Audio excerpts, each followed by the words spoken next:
A link has been found in teenagers between e-cigarette use and poor mental health. A survey of more than 5,000 high school students has found those with symptoms of severe depression are twice as likely to vape. Associate Professor Emily Stockings is from the University of Sydney and one of the lead researchers of this study, and she's with me in the studio. Very good to see you, Emily. So how strong a connection between poor mental health and vaping did you discover? Look, we were surprised that it was this strong, but essentially we found that among the 5,000 young people that we surveyed for this study, so this is the Our Futures Vaping Prevention Trial, that young people who said they were experiencing severe symptoms of depression were twice as likely to also be vaping. So we found that it was quite a strong link, which was really fascinating and also quite concerning. How do you account for that connection then between the two? Look, it's a good question. It's almost a case of chicken and the egg, you know, what comes first, vaping or poor mental health.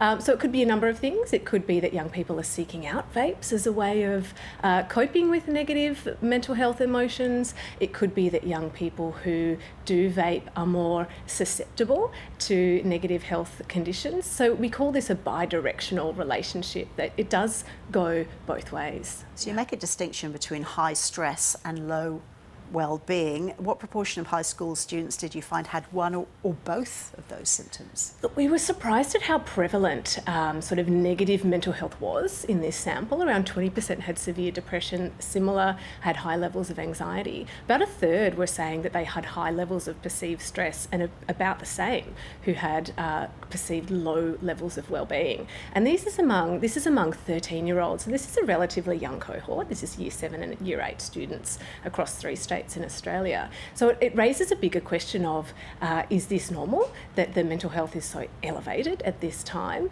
And it does link into the broader sort of youth mental health crisis that we're seeing unfold in Australia at the moment. So how best do you tackle both issues, mental health and vaping? That's it. So I guess what comes first is sort of not important at this point. We think about the onset of mental health conditions, and vaping occurs around that age between 13 to 15. So this is really a window of opportunity for us to start intervening. We think about what the root causes behind these behaviours. Often they're similar.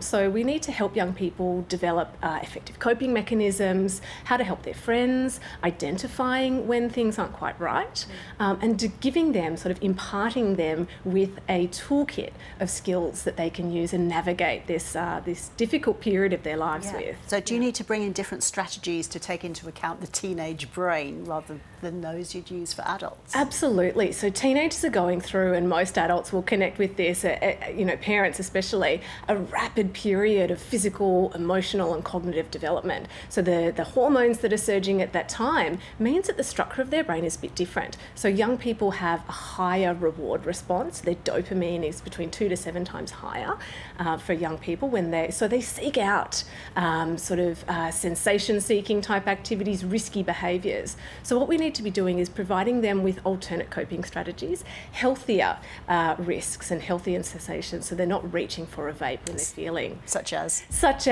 things like getting a dose of sunshine. People talk about getting a hit of sun, chatting with your friends, going away from your phone, reading, physical activity, all the things that we know are good for us, that we need to engage in more often. Risky, healthy risk-taking behaviours such as bouldering, bike riding, diving, swimming can give you that rush, and you also have the added benefit of boosting your mental and also your physical health at the same time.